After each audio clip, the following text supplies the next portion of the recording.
Halo minasan, kali ini Dige akan menceritakan alur anime Solo Leveling episode 3.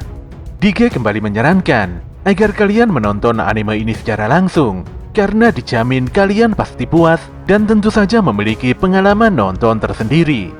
Tapi jika kalian gak ada waktu, maka mampir ke sini adalah pilihan yang paling tepat, karena Dige dengan senang hati akan menceritakan semua kisahnya untuk kalian semua. Sebelum lanjut ke inti cerita, buat kalian yang baru saja menemukan channel ini, ada baiknya untuk subscribe dulu. Jangan lupa juga untuk menyalakan notifikasinya, agar kami semakin semangat untuk menghadirkan konten-konten terbaik buat kalian. Oke, langsung saja. Persiapkan diri kalian and enjoy!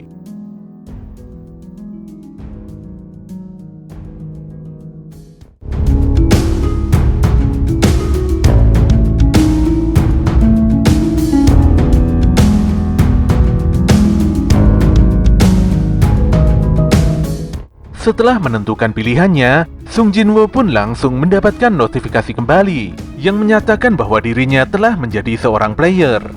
Anehnya, Jinwoo seperti baru saja bangun dari mimpi buruk dan dia menemukan dirinya berada di dalam rumah sakit. Selain itu, kondisi tubuhnya nampak baik-baik saja, padahal sebelumnya dia sangat yakin kalau tubuhnya tertebas di dalam dungeon. Sedetik kemudian, nampak dua orang datang menemui Sung Jinwoo. Yang pertama adalah Wo Jinchul, yaitu manajer departemen pengawas dari Asosiasi Hunter. Sementara satunya lagi bernama Kang Tae-sik, yang bertugas sebagai inspektur atau pengawal. Sung Jinwoo pun jadi bertanya-tanya tentang apa sebenarnya yang membuat orang penting dari departemen pengawas secara langsung datang menemuinya. Disinilah Jinwoo agak kaget setelah mendapatkan penjelasan dari Wo Jinchul kalau dirinya tidak sadarkan diri selama 3 hari. Dia lantas menanyakan bagaimana kabar Song Cheol dan juga Lee Jo-hee. Wo Jinchul pun menyampaikan kalau Song Cheol telah kehilangan salah satu lengannya, dan hal tersebut mungkin membuat Song Cheol pensiun sebagai seorang hunter. Sementara Lee Jo-hee mengalami trauma tingkat berat, dan dia sedang mengikuti terapi penyembuhan diri. Melihat kondisi Jo-hee, Asosiasi Hunter tidak yakin kalau gadis tersebut akan melanjutkan profesinya sebagai seorang hunter. Jinchul melanjutkan, hanya 6 orang yang berhasil keluar hidup-hidup dari insiden dungeon 2 lapis. Hunter memang pekerjaan yang sangat berbahaya, namun tragedi seperti dungeon 2 lapis benar-benar sangat jarang terjadi. Setelah menerima laporan dari para korban yang selamat, Asosiasi Hunter langsung bergegas menuju TKP bersama Guild Harimau Putih. Namun di TKP mereka hanya menemukan Sung Jinwoo yang tergeletak begitu saja dan tidak sadarkan diri. Mereka tidak menemukan satupun petunjuk tentang kuil Kartenon ataupun patung besar seperti kesaksian para korban. Dengan muka serius, Wo Jinchul pun bertanya pada Sung Jinwoo, apakah Jinwoo mengalami kebangkitan untuk yang kedua kalinya? Pertanyaan Jinchul membuat Jinwoo tersentak.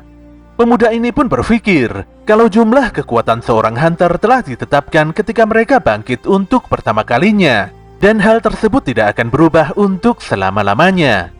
Namun terkadang ada anomali, di mana seorang hunter bisa saja mengalami kebangkitan kedua, dan kebangkitan yang kedua ini membuat hunter tersebut jadi lebih kuat, serta bisa menjadikannya hunter peringkat A atau S. Sung Jinwoo pun jadi bersemangat, dan dia menanyakan pada Wo Jinchul serta Kang Tae-sik, dirinya ada di ranking berapa setelah kebangkitan yang kedua. Namun alat pengukur energi sihir menerangkan kalau Sung Jinwoo hanya mempunyai 10 poin, di mana seharusnya peringkat E itu memiliki lebih dari 70 poin. Setelah menyadari kalau Sung Jinwoo adalah manusia biasa, Wo Jinchul pun meminta maaf dan segera pergi begitu saja. Namun Wo Jinchul sebenarnya masih mencurigai Sung Jinwoo. Bagaimana hunter peringkat rendahan seperti Jinwoo bisa bertahan hidup dalam insiden dungeon 2 lapis? Dia pun melaporkan pada Go Gun-hee kalau Sung Jinwoo tidak mengalami kebangkitan yang kedua. Nampaknya kasus kali ini benar-benar sangat membingungkan. Bahkan Asosiasi Hunter sendiri belum pernah mengalami kasus aneh seperti ini. Pak Go pun memutuskan untuk mendaftarkan kasus kali ini sebagai permasalahan anomali dan akan meminta seseorang untuk menyelidikinya lebih lanjut. Kembali pada Sung Jinwoo, di mana dia merasa kecewa karena tidak memiliki kekuatan tinggi pasca kebangkitannya yang kedua. Namun anehnya, Jinwoo menemukan layar notifikasi sistem yang muncul di pandangannya. Dia pun merasa kalau hanya dirinya lah yang bisa melihat notifikasi tersebut. Dia lantas mengingat tentang detik-detik sebelum ajalnya, di mana notifikasi itu tiba-tiba muncul begitu saja. Sedetik kemudian, tiba-tiba adik Sung Jinwoo yang bernama Sung Jinah datang menjenguknya. Gadis ini pun marah-marah karena Jinwoo benar-benar membuatnya cemas. Bagaimana tidak, Sung Jinwoo selalu saja pulang dalam keadaan babak belur setelah bekerja.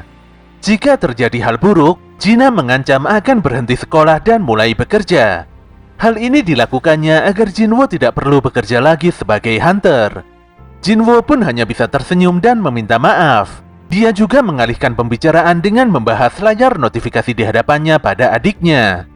Perkiraannya pun benar adanya, di mana Jinah tidak bisa melihat notifikasi tersebut. Setelah meyakini kalau kakaknya baik-baik saja, Jinah pun berpamitan untuk keluar bersama temannya.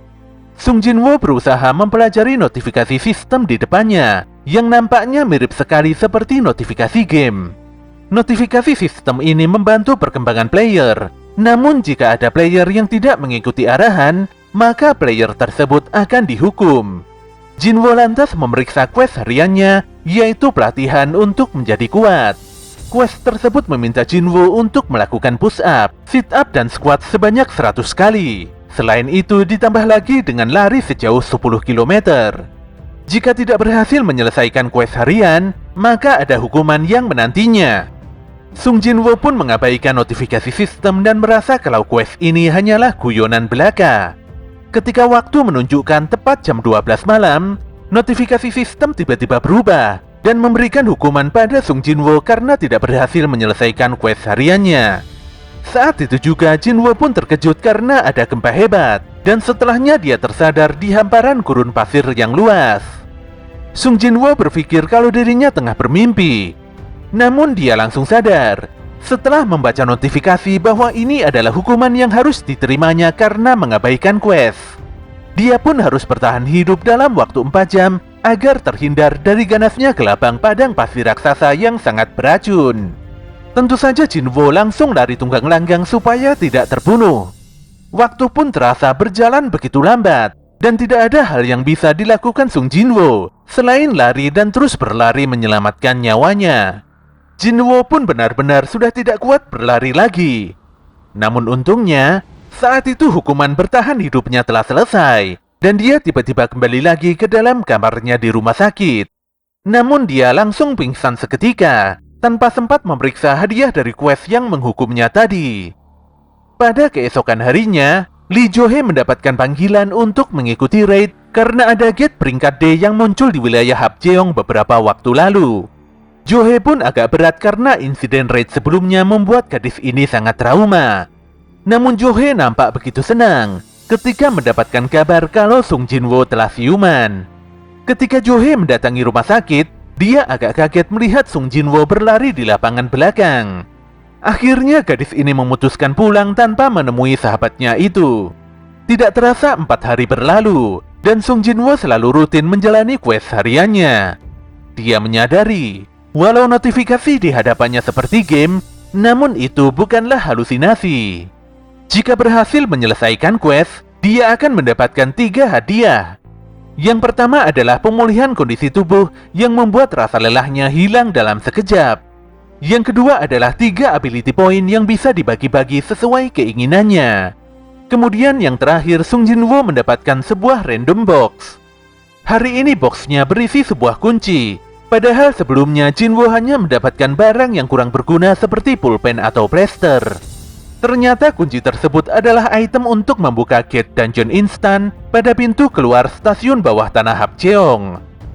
Scene pun kembali 4 tahun sebelumnya, di mana Jinwoo dan Jinah menemukan ibunya tidak bisa bangun lagi dari tidurnya. Dokter pun menyampaikan kalau sang ibu menderita narkolepsi atau tidur abadi. Konon penyakit ini menjangkiti 1 dari puluhan ribu orang dan muncul bersamaan dengan kemunculan gate. Sayangnya, pengobatan yang ada saat ini hanya bisa memperpanjang umur sang ibu saja. Sung Jinwoo pun harus bekerja keras membanting tulang untuk membayar semua biaya pengobatan ibunya. Untuk meningkatkan pemasukan, Jinwoo pun memutuskan jadi seorang hunter, walau sebenarnya dia tidak begitu yakin. Dia pun benar-benar menjadi seorang hunter setelah melalui serangkaian tes. Sayangnya dia mendapatkan perlakuan yang sangat buruk dari rekan sesama hunter. Sebagai hunter kelas E yang begitu lemah, yang bisa dilakukan Jinwo hanyalah meminta maaf saja. Namun kini Sung Jinwo selalu rutin menjalani latihan fisik untuk memenuhi quest hariannya. Setelah cukup yakin dengan kemampuannya, Sung Jinwo lantas mendatangi pintu keluar stasiun bawah tanah Hapjeong. Dia lantas mengeluarkan kunci di sakunya. Anehnya, saat itu juga di hadapannya muncul sebuah lubang kunci, di mana setelah kunci dimasukkan, tiba-tiba saja muncul sebuah gate khusus untuk Sung Jinwo sendiri. Tanpa banyak berpikir, pemuda ini pun langsung memasuki gate dungeon instan di depannya. Namun dia sangat kaget setelah menyadari kalau pintu keluar dungeon tertutup secara otomatis.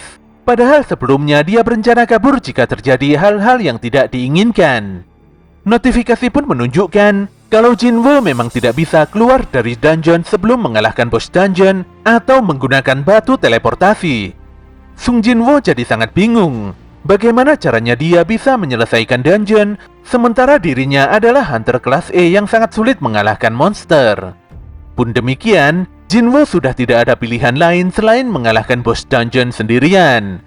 Dia lantas menyusuri dungeon semakin dalam untuk menyelesaikan misinya. Ketika Jinwo tiba di koridor sepi, tanpa diduga muncul 3 ekor goblin yang langsung menyerangnya.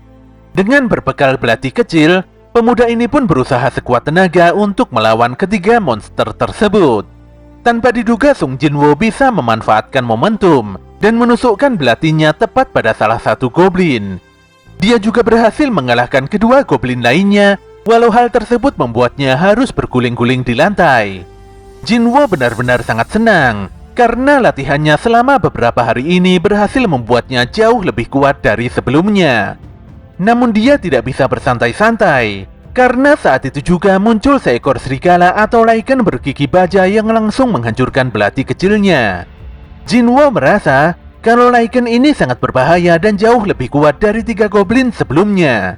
Parahnya, di saat genting begini Jinwo tidak bisa menggerakkan kedua kakinya. Ternyata pemuda ini masih belum sepenuhnya sembuh dari insiden trauma sebelumnya. Walau begitu gemetaran, untungnya Jinwo berhasil menghindari terjangan si Lycan. Namun demikian dia menyadari kalau dirinya akan benar-benar tewas jika terluka di tempat ini.